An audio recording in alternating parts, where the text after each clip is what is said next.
श्रीरामानन्दानिमग्ध्यम् अस्मदाचार्यपर्यन्ता वन्दे गुरुपरम्परा गौराङ्गं रश्मयं नित्यं रसाचार्यं रसोषुतम् श्रीमणिराम देवाख्यं सद्गुरुं मे प्रणमाम्यहम् नारायणं नमस्कृत्य नरं चैव नरोत्तमं देवीं सरस्वतीं व्यासं ततो जयमुदीरये।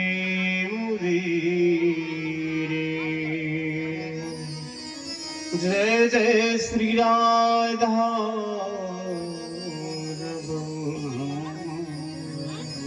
जय जय श्री राधा रमण जय जय नवल किशोर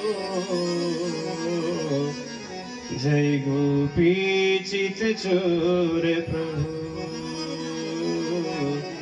जय जय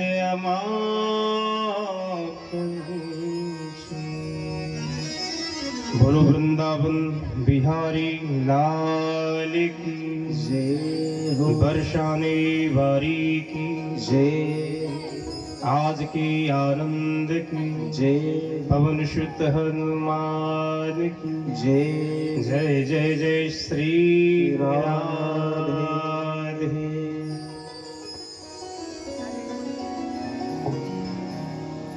तो आइए बाड़ी और मन को पवित्र करने के लिए कुछ भगवान नाम का आश्रय लेंगे। हमारे साथ सभी लोग मिल करके भगवान के पाद पद चरणों में कोट शाह बंदन संकीर्तन के माध्यम से हम लोग अपने अंतरात्मा को पवित्र करते हुए सारे अमंगल को भगाते हुए भगवान की श्री चरण में उनके पादपद चरणों में कोटशाह करोड़ों बार नमन करते हुए आई संकीर्तन के माध्यम से भगवान को रिझाते हैं।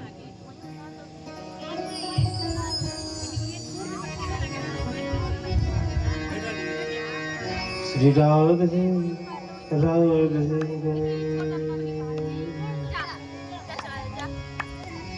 गोविंद श्री राधे राधे गोविंद गोविंद राधे श्री राधे राधे गोविंद गोविंद राधे राधे राधे गोविंद गोविंद राधे श्री राधे राधे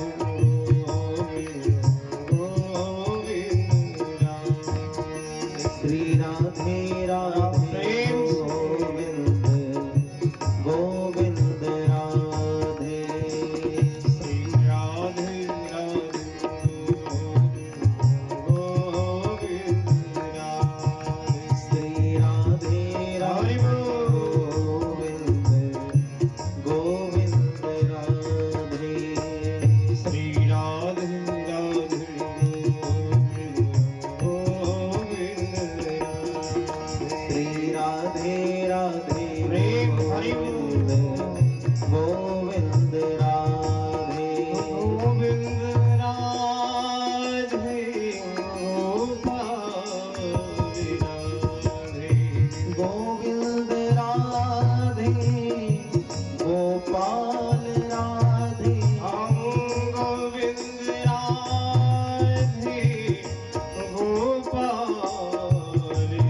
राधे राधे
परम मंगल में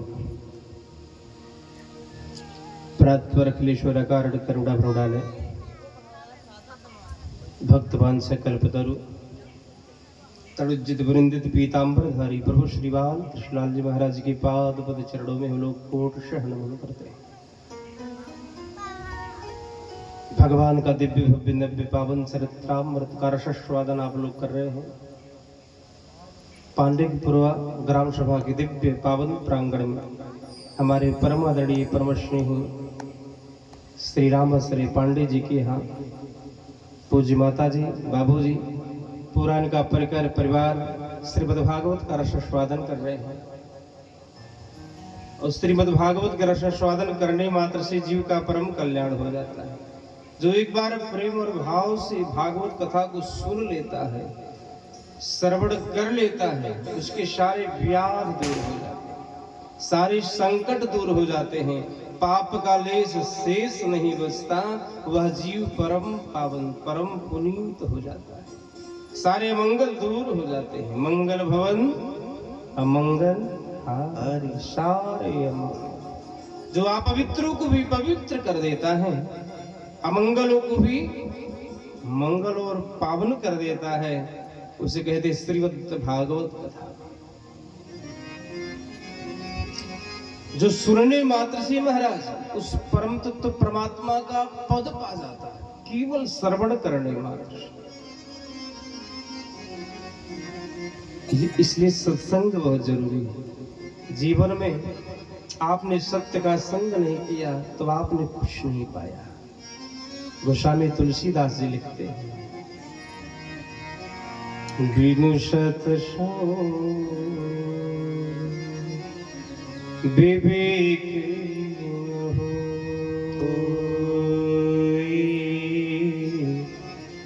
राम कृपा सुलभ सोई। जीवन में सत्य का संग करना जरूरी है। सत्य का संग नहीं हुआ व्यर्थ है जीवन। इसलिए बिनु सत्संग विवेक बुद्धि नहीं आएगा। एक खोपड़ी में बुद्धि तब आई जब बड़ों के संग आप रहेंगे महाराज। और जब तक महाराज संग गलत संग जुआड़ी के साथ रहेंगे तुम्हारा पत्ते फेंकने आवेंगे। हेन के साथ रहेंगे पीने वाले की संग महाराज बोतल लड़ाने अपने आप आ जावेंगे। पहलवान की संग रहोगे तो पहलवानी आ जावेगी। वैसे किसी ज्ञानी महापुरुष का आश्रय लोगे, उसके संग रहना उठना प्रारंभ कर दोगे तो आपकी अज्ञानति में ध्वस्त हो जाएंगे, आपके अंदर अंतः ज्ञान आ जाएगा। इस सत्संग का प्रभाव है, संग का प्रभाव है। पूर्व प्रसंगों में आपने श्रवण करी कि श्रीमद् भागवत कथा के रसास्वादन से सुनने से हमें क्या प्राप्त होता है। आपने श्रवण किया कि श्रीमद् भागवत कथा सनत कुमार ने देवर्षि नारद जी को केवल सुनाया। भक्ति मैया अपने अचेत पुत्र ज्ञान और वैराग को लेकर के महाराज कथा सुन रही थी। और जैसे श्रीमद् भागवत का प्रवाह प्रारंभ हुआ, भक्ति मैया अपने पुत्र को लेकर के महाराज ताता थैया करती हुई भागवत के मध्य में आकर के नाच सुनने लगी। श्रोता समुदाय सब लोग पागल प्रमोदित हो गए। बोले वाह, हम तो केवल श्रीमद् भागवत का नाम सुना ही सुना था, आज हमने तो आंखों के सामने चमत्कार देख रहा हूं। जो अचेत अवस्था में ज्ञान वैराग्य लेटे हुए थे, श्रीमद् भागवत के रस स्वादन से महाराज एकदम स्वस्थ हो गए, स्वस्थता से थे।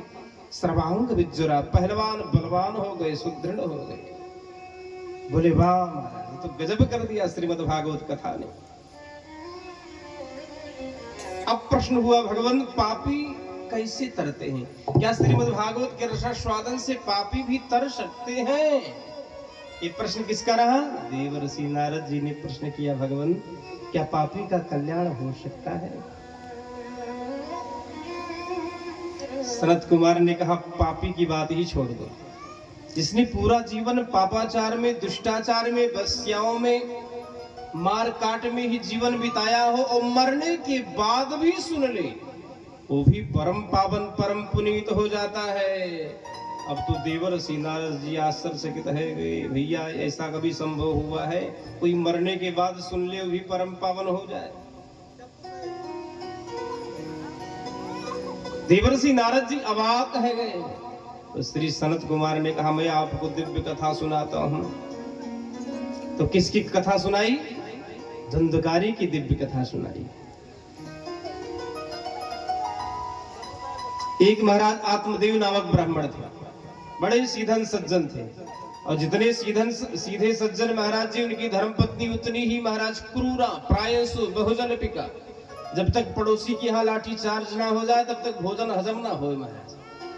अब भयंकर झगड़ालू, अरे राम राम। उसकी लड़ाई देख देख के महाराज पड़ोसी क्या दूसरे गांव वाले भी आ जाते कि भैया बड़ी खतरनाक हो गए। क्रूरा प्रायसु बहुजन पिका सूराचा गृह कृतेषु कृपणा कलह प्रिय। भयंकर कलह करने वाली स्त्री जिसका नाम धुंधुली देवी, पतिदेव का नाम आत्मदेव ब्राह्मण। बड़े सीधे सज्जन महाराज ब्राह्मण देवता, जितने भोले भाले, देवी जी उतनी खतरनाक। अब तो किसी तरीके से महाराज जीवन की नौका चल रही थी, सब कुछ खचाखच था महाराज, परंतु संतान नहीं है। घर में बिल्डिंग बन जाए और उसमें संतान किलकारियां मारकर ना खेले तो कोई शोभा है। स्त्री बहुत सुंदर हो और उसके पति ना हो तो पति बिन शूनी मांग है, पुत्र बिन है घर शून्य। दो मुक्ति की मार्ग बिन, दो बिन है दुख दूर। घर में ब्राह्मण देवता घुसता है तो घर काटने के लिए दौड़ता है। क्यों? क्योंकि घर में कोई संतान नहीं है और घर में संतान किलकारियां मार कर ना खेले महाराज, घर की शोभा क्या है। बड़ा यज्ञ जापाद कराया, एक को पुत्र बेटा नहीं हुआ। अब बेटा के लिए मरने के लिए महाराज चल दिया जंगल, और जंगल जाकर के महाराज रोना धोना प्रारंभ कर दिया। जोर जोर से रोने लगा, अभी मर जाऊंगा। एक महात्मा जी जा रहे थे, महात्मा ने विचार किया भैया मर जाएगा, चलो हम ही कुछ मार्ग इसको बतला देते हैं। ये साधु का नियम है, परकाज्ञान साधनोति, परहित करना है साधुओं का धर्म है। तो महाराज एक महात्मा जी चले गए, ब्राह्मण देवता के पास आए, रोते हुए ब्राह्मण देवता को समझाए, बेटा एकांत में भगवान के लिए रो रहा है, क्या बात है? बोला महाराज भगवान के लिए नहीं रो रहा हूँ, घर में बेटा नहीं है, बेटा के लिए रो रहा हूँ। महात्मा चौंक गए। महात्मा ने कहा बेटा संसार में कोई पुत्र से महाराज बेटा से सुख प्राप्त किया है कि तू ही बेटा से पुत्र से सुख प्राप्त करेगा? तो ब्राह्मण देवता ने कहा महाराज बड़े आए चंदन मंदन, महाराज लोटाधारी सोटाधारी, बाबा जी इनको क्या पता। जब छोटे छोटे बालक कहते महाराज पापा पापा कहते तो रसगुल्ला जैसा कान में घुल जाता है, कितना आनंद प्राप्त होता है।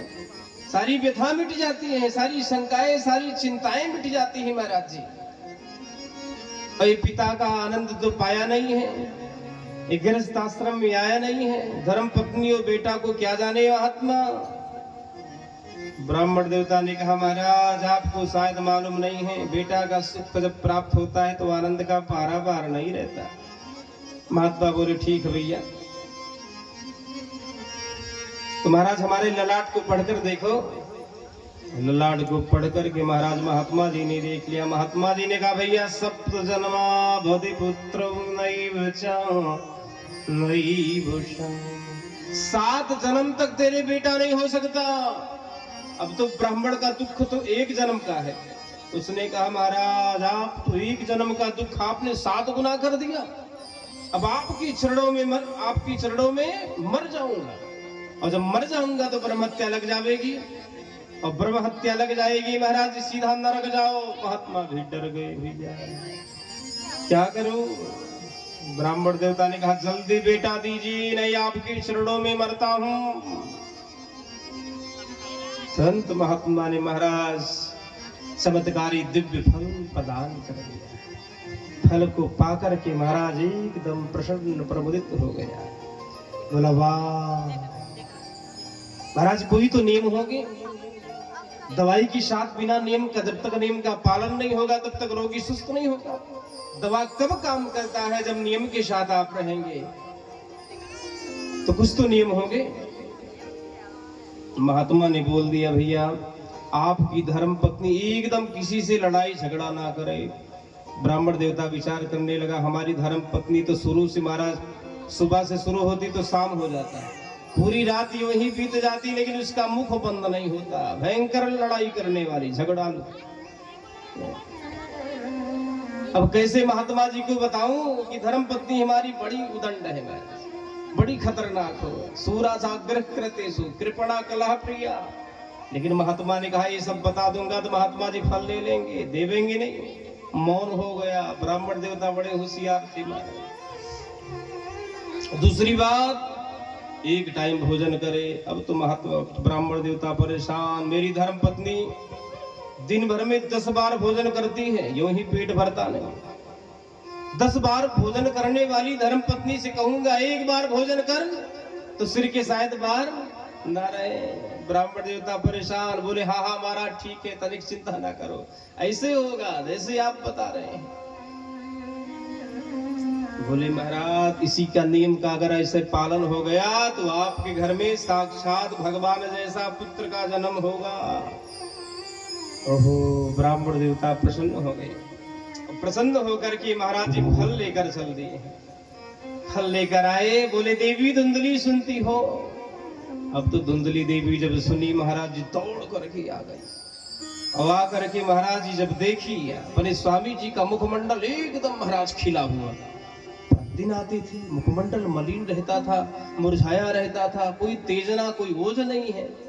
आज मुखमंडल महाराज एक दिव्य बना हुआ है, मुस्कुरा रहे हैं, क्या बात है गई। ब्राह्मणी आकर के धुंधली ने पूछा, भगवान मुखमंडल पे मुस्कान कारण क्या है? अरे देवी गजब हो गया। क्या भया? अरे महात्मा ने फल दिया है, दिव्य फल है, ग्रहण कर लो, बेटा हो जाएगा। अब तो महाराज बेटा के नाम से कांप गई। वो तो विचार करने लगी, भैया खाओ फल की ना खाओ। महाराज बातों में ही ब्राह्मण देवता को फंसाया। हाँ हाँ महाराज चिंता तनिक मत करो, फल लाओ, पहले स्नान कर लो, ध्यान कर लो, उसके बाद में खाऊंगी फल को, चिंता तनिक मत करो। ब्राह्मण देवता ने कहा, देवी आपने तो गजब कर दिया, ऐसा ही करना है, नियम धर्म के साथ रहना है तो घर में देवता के समान पुत्र का जन्म होएगा महाराज। अब तो भोले भाले ब्राह्मण देवता प्रसन्न हो गए, गदगद हो गए। महाराज पड़ोसी से बोले, भैया 9वें महीना किलकारिया हमारे घर में भी गूंजेगा, चिंता तनिक मत करो। पड़ोसी भी परेशान। तो फल लेकर की महाराज धुंधली तो परेशान, फल खाओ कि ना खाओ, क्योंकि फल खा लो हो सकता है चमत्कार हो जाए, और पेट में महाराज बच्चा आ जाए, गर्भ आ जाए, और जब गर्भ आ जाएगा तो भोजन कम हो जाएगा, ततो अल्प शक्ति। और जब भोजन कम हो जाएगा तो गृह कार्यम कथम भवे, जो घर का कार्य अकेले ही निपटा देती हूँ ये कौन करेगा। अब तो ये सब घूमने लगा उसके दिमाग में। महाराज खोपड़ी गर्म है गई, पड़ोसन आ गई। सभी पड़ोसन बुरी नहीं होती हैं, कई कई पड़ोसन खतरनाक होती। पड़ोसन बेचारी सोचती थी बरसों बीत गया, कोई संतान नहीं है, इसका भी कल्याण हो जाए। पड़ोसन ने कहा, बहना क्या बात है? तुरंत धुंधली ने कहा, बहना स्वामी जी प्रसाद लेकर आए हैं, दिव्य फल देखो। अब बोले खा लो, बेटा हो जाएगा। पड़ोसन बोली, बहना अगर दिव्य प्रसाद लेकर आए तो ग्रहण कर लो, हो सकता है उनकी कृपा उनकी अनुकंपा बरस जाए। कि तुझे आते नहीं देखा मगर झोली भरी देखी, कब उनकी कृपा और करुणा बरस जाए कोई जानता नहीं है, इसलिए बहना तो खा ले, ग्रहण कर ले। धुंधली बोली, बहना आपको पतो ना है, हमने सुना है सुखदेव बाबा अपने मैया के गर्भ में 12 वर्ष तक रहे। हाँ हाँ मैंने भी सुना था। अरे बहना मेरे गर्भ में मेरा बालक 2-4 साल रह गया तो क्या होगा? सदा में मरणम, अरे बिना मौत के मर जाऊंगी। अब तो पड़ोसन भी परेशान, क्या सोच रही हो? बोली, बहना जब हमारा शरीर भारी हो जाएगा, गर्भावस्था में स्त्री का शरीर भारी हो जाता है, कार्य नहीं कर पाती, तो गृह कार्यम कथम भवे, घर का कार्य कैसे होगा? पड़ोसन बोली, बहना ननद को बुला लेना, 6 महीने पहले खूब काम करवाना। धुंधली बोली, बहना तुम्हें मालूम ना है मेरी ननद वहां चोरनी है, 6 महीने में तो पूरा घर साफ कर देवे। पड़ोसन बोली बहना ननद को मत बुलाना, किसी नौकर नौकरानी दासी को तो बुला ले, लेकिन प्रसाद ग्रहण कर ले, खा ले। अब तो महाराज असमंजस में पड़ गई, क्या करूं। बहना हमने सुना है गर्भवती स्त्री दौड़ नहीं पाती। अब बहना गांव में कभी आग लग गई तो क्या होगा, सभी लोग तो भाग लेंगे। पलायन गर्भणी सकथम, और मैं कहां भाग पाऊंगी, मैं तो उसी में झुलस के मर जाऊंगी। पड़ोसन ने हाथ जोड़ ली, अरे बहना तो पागल है गई है। उछल दी महाराज। इतनी में उसकी बहन पुतली आ गई। पुतली भी महाराज धुंधली से ज्यादा खतरनाक पुतली है। पुतली ने कहा बहना क्या बात है, तेरे हाथों में दिव्य फल दिख रहा है, बड़ा चमचमा रहा है, कितना अद्भुत फल लग रहा है, क्या बात है। अब पूरी बात बताई थी कि बहना तुमको मालूम ना है, तेरे जीजा ने दिव्य फल लेकर आया और कहा इसे ग्रहण कर लो, घर में बेटा हो जाएगा। पुतली ने कहा भैया अगर इसके बेटा हो गया तो माल इसी का हो जाएगा, है? जो कुछ दे रही है मुझको कुछ नहीं मिलेंगे, इसलिए ऐसा कुछ किया जाए इसका माल मेरा हो जाए, इसके ये को संतान ना हो ज्यादा ठीक है। पुतली ने कहा बहना तुमको मालूम ना है, महात्मा जो है साधु संत दुनिया को पागल बनाते फिरते हैं। अगर इनकी बातों में सच्चाई तुमको झलक रही है, दिख रही है, तो बरसों से तेरी गैया बंध्या है, कभी बछड़ा नहीं दिया, और फल का भी परीक्षण हो जाएगा। अब की बार मैं गर्भवती हूँ, हमारे स्वामी जी को थोड़ा सा धन दौलत दे देना, हमारे स्वामी जी प्रसन्न हो जाएंगे, बदले में जो बेटा होगा लाकर मैं आपको प्रदान कर दूंगी। अब तो महाराज धुंधली प्रसन्न है गई, बोली वाह बहना हो तो ऐसी, 1 मिनट में सारी समस्या का हल निकाल दिया। भगवान की कृपा से महाराज जी प्रसाद उठा करके दिव्य फल उस गैया को खिला दिया, गैया को प्रसाद खिलाया है, और बदले में बहन से महाराज सामंजस्य बनाया कि अब की बार आपके यहाँ जब संतान होगा तो उठा करके हमें प्रदान कर देना। तो पुतली ने कहा बहना एकदम निश्चिंत रहिए, आपको कष्ट भी नहीं होगा। अब ऐसा हुआ महाराज, पंडित जी से कहने लगी स्वामी जी एकदम फायदा हो रहा है, फल खाने के बाद गर्भ में बेटा आ गया है। महाराज कपड़ा दिया दी बांध करके, भोले भाले पंडित जी को भी समझा दी, प्रसन्न गदगद है एकदम महाराज मस्त है। अब इधर महाराज पुतली के बेटा भया, पुतली उठा करके रात्रि में आई और बेटा प्रदान कर दी। बेटा चीख करके रोया, जब रोया महाराज जी आत्मदेव ब्राह्मण तो प्रसन्न हो गए, दौड़ करके आए, बालक को देखे प्रमुदित हो गए, जय जयकार करने लगे, वाह भगवान की कृपा देखिए, यहाँ बेटा हुआ। बेटा जिस फल को उठाकर गैया को खिलाया था, गैया ने भी 3 महीने बाद एक मानव पुत्र जन्म दे दिया। एक महाराज सुंदर सा बेटा गैया ने जन्म दिया। अब बेटा को देख करके महाराज खलबली मच गई, भीड़ की कतार लग गई, बधाई हो महाराज, अरे गैया ने भी मानव पुत्र जन्म दिया है। भाग्योदयो धुना, भाग्योदयो धुना जात आत्मदेव स्पश्यता, धन्वा बाला प्रसूतस्तु दैवरूपीति कौतुकम्। विधाता का कौतुक देखी, तुझे आते नहीं देखा मगर झोली भरी देखी। जब वो देता है तो छप्पर फाड़ के देता है। बरसों बीत गए, बेटे नहीं है, अगर बेटा भगवान ने दिया, इधर भी दिया, और गैया ने भी मानव पुत्र जन्म दे दिया, जो बरसों से बन गया, कुछ नहीं, आज तक बछड़ा तक नहीं। इतना सुंदर सर्वांग सुंदरम दिव्यम निर्मलम कनक प्रभम, बड़े बड़े गैया जैसे कान थे महाराज, दिव्य और तेज को देख करके बड़े बड़े लोग पागल हो जाते, बड़े बड़े मनीषी ने कहा भैया ऐसा वैसा नहीं, लगता है साक्षात भगवान जैसा पुत्र भय हैं आपके घर में, इतने सुंदर महाराज। अब पंडित जी चले आए, पंडित जी ने कहा भैया इसके गैया जैसे इसके कान है, इसलिए इसका नाम गोकर्ण होना चाहिए। बोलो गोकर्ण भगवान जय। नाम हो गया गोकर्ण महाराज जी। अब तो धुंधकारी का नाम महाराज जी सोच रहे थे खूब अच्छा सा अपने बेटे का नाम रखवाओ, जिनका नाम धुंधकारी था। अब तो महाराज इधर जब नाम खोजने लगे तो उसकी धर्मपत्नी आकर खड़ी हो गई, बोली महाराज 9 महीने कष्ट हमने भोगे तो मैं नाम भी अपने अनुसार रखवाऊंगी। हाँ हाँ बिटिया, हाँ हाँ बहना, क्या होना चाहिए? पंडित जी ने कहा। अब इधर धुंधुली ने कहा बाबा जी हमारा नाम धुंधुली तो हमारे बेटे का नाम धुंधुकारी होना चाहिए। अब तो भोले भाले ब्राह्मण देवता बोले वाह, हमारे जीवन में धुंधला थोड़ा अंधकार कम था तो एक अंधकार और आ गया। धुंधुकारी मतलब जीवन में अंधकार, धुंधुली मतलब अंधकार एक था ही हमारे जीवन में, एक अंधकार और भी प्रकट हो गया, अज्ञानता। दो अज्ञानी लोग। भोले भाले पंडित जी महाराज सब कुछ स्वीकार कर ले, ठीक है। क्यों?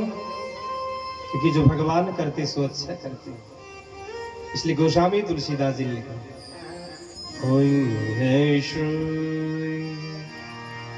जो राम रचिया को कर तर्क बढ़ावे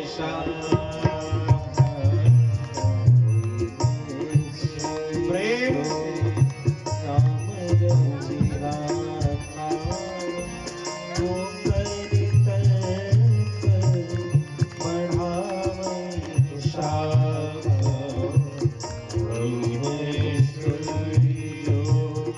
राम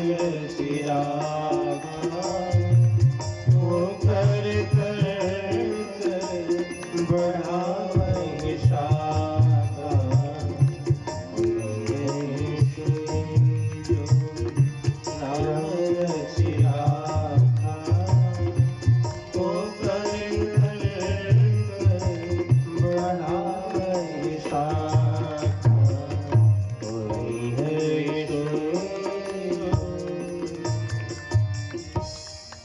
सोई जो राम रचिया को कर तर्क बढ़ावा। जो परमात्मा चाहते वही होता है। आपके सोचने से, हमारे सोचने से कुछ नहीं होगा। जो परमात्मा, जो ईश्वर चाहेंगे वही। धुंधकारी नाम होगा और जैसा नाम मारा तैसा नाम का प्रभाव।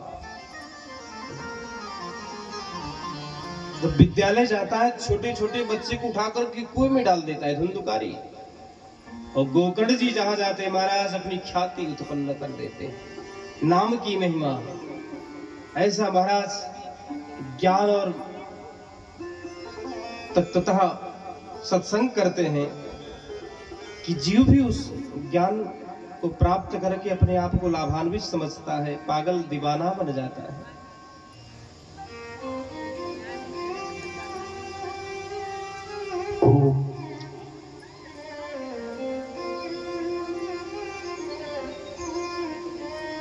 लेकिन धुंधुली महाराज धुंधुकारी का जब नाम आत्मदेव जी सुनते हो, छोटे छोटे बालक को उठा करके कुएं में डाल देता है, पागल हो जाता है कि एक बेटा हमारा तो ख्याति उत्पन्न कर रहा है, हमारे नाम को बढ़ा रहा है, लेकिन एक बेटा हमारे नाम को डुबो रहा है।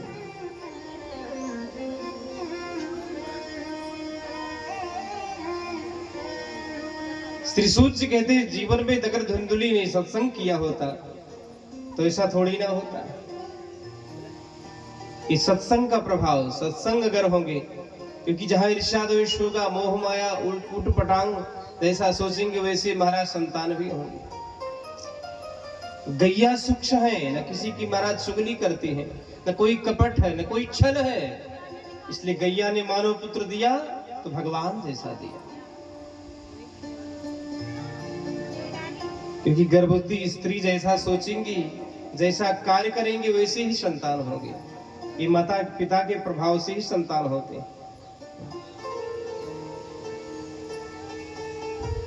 धुंधुली खतरनाक, भयंकर खतरनाक थी, बेटा भी खतरनाक हो गया।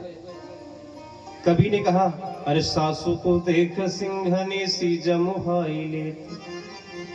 सासू नंदा मोर जीव अनंदा, ऐसी सोच महाराज इसकी कि सासू को देख सिंघनी सी जमुहाई लेते और ससुर को देख मुख बाघनी सी बावती, ननद को देख नागनी सी डरावती और पति को देख खाव खाव सी उचारती और कहत कब मोछे उखारती, पड़ोसन की कर कसा कसाइन कुबुद्धि, कुलक्षण कर्म की फूटी घर ऐसी नारी आवती।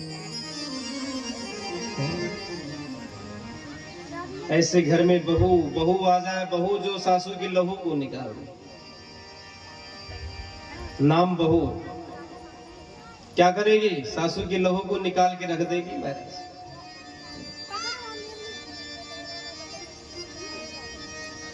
तो धुंधुली से सब लोग डर रहा। अब महाराज धुंधुली से पहले डर रहा था, अब धुंधुकारी से सब लोग डरने लगे, यहां तक पिताजी भी डरते हैं। अब जब नाम महाराज इनका डूबने लगा, हर जगह महाराज आतंकवादी बन गए, भयंकर आतंकवादी बन गए महाराज। तो नाम ख्याति इनकी महाराज समाप्त होने लगी, तो बोले महाराज क्या करूं, कहीं मैं दूर चला जाऊं, इससे अच्छा मर जाना ही उचित है। पहले मरने के लिए गए थे जब बेटा नहीं था, अब बेटा भी हो गया तब भी मरने के लिए जा रहे हैं। इसलिए संसरती संसारा, संसार में सुख नहीं है। ये तो भ्रम हो जाता है कि सुख हमें प्राप्त होगा, लेकिन संसार में आए हुए तो सुख नहीं है। क्या है? इसका नाम ही दुखालय, संसरती संसार। दीन कहे धनवान सुखी, धनवान कहे सुख राजा को भारी, राजा कहे महाराजा सुखी, महाराजा कहे सुख इंद्र को भारी, इंद्र कहे चतुरानन सुखी, चतुरानन कहे सुख शंकर को भारी, तुलसीदास विचार कहे हरि भक्ति बिना सब जीव दुखा। कैसे? लवड़ बिना बहु व्यंजन जैसे, जैसे 56 प्रकार के भोग पदार्थ बन जाए और उसमें राम रस नमक ना गिरे तो, नमक ना हो तो कितना तेल तिलहन मसाला डाल दीजिए, सब कुछ नमक ना हो तो सब मिथ्या, सब बेकार है मेरे माई बाप। वैसे जीवन में परमात्मा ने खूब सुंदर देह दिया है, और मुख से परमात्मा का नाम ना निकले तो सब व्यर्थ है। इसलिए कवि ने कहा, और सभी लोग गावे, जी मुख राम नाम नहीं आवा,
जेहि मुख राम नाम नहीं आवा, सोमुख ब्रह्मा व्यर्थ गया। जिस मुख से परमात्मा का गूंज ना हो, कुछ तत्व ना निकले, कुछ उद्बोधन उच्चारण ना हो तो व्यर्थ है मुख। किस काम की परमात्मा ने बनाया? कि नैन वही जो हरि को लखे, बैन वही हरि नाम उचारे। वाणी से परमात्मा का उद्बोधन होना चाहिए, कीर्तन हो, और नेत्रों से भगवत दर्शन हो। तो संसार में कोई सुखी नहीं है। सुखी कौन है? बोले नाचेन्द्रियस्य सुखम किचिन्न ना चक्रवर्ती ना सुखमस्ति विरक्तस्य मुनिरेकांत जीवे। जो एकांत में महाराज मोह माया का त्याग किया है, एकांत में जाकर के भगवत भजन में मस्त है, संसार में वही सुखी है। और संसार में कोई सुखी नहीं है, क्योंकि माया जबल का छंदम। माया मिली, माँ मतलब नहीं, या मतलब जो नहीं दिखता उसी का नाम माया है। तो महाराज पहले भी रो रहे थे, बेटा क्यों नहीं है। अब आज भी रो रहे हैं, बेटा क्यों परमात्मा ने दे दिया। दोष किस पर लग रहा है? अपने प्रारब्ध क्यों नहीं देख रहे? हमारा प्रारब्ध क्या है? दोष तो उसी पर कोसे जा रहे महाराज। इसलिए उंगली उठाते समय 3 उंगली कहती ना, अपने अंदर झांक करके पहले देख ले अंदर इसमें कितना बुराई है, तो प्रायः को देखना। तो पहले दोष तो अंदर देखना है, हमारे अंदर कितना दोष है, तब प्रायः पर उंगली उठाना है। क्योंकि संसार में ऐसा कोई व्यक्ति नहीं जिसके अंदर दोष ना हो। दोष भी होता है, गुण भी होता है। इसलिए संसार का ऐसा कोई व्यक्ति नहीं जिसमें दोष और गुण ना हो। दोष भी होगा, गुण भी होगा, इसलिए आप उंगली नहीं उठा सकते।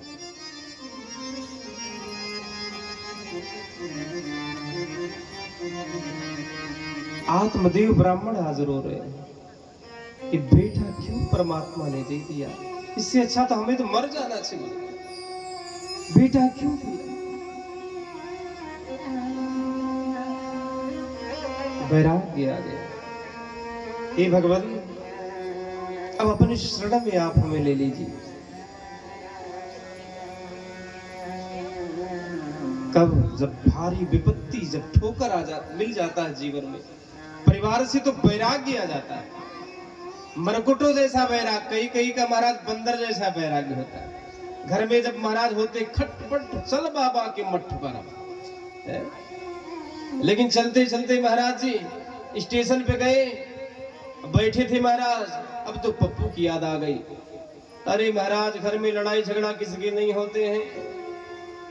भजन करने के लिए स्टेशन तक गए थे, पोता की याद आ गई, पप्पू की। महाराज, बेटा हमारे साथ खाता, हमारे साथ खेलता, रात्रि में हमारे साथ सोता, मैं नहीं रहूंगा, रो रो के घर भर देगा।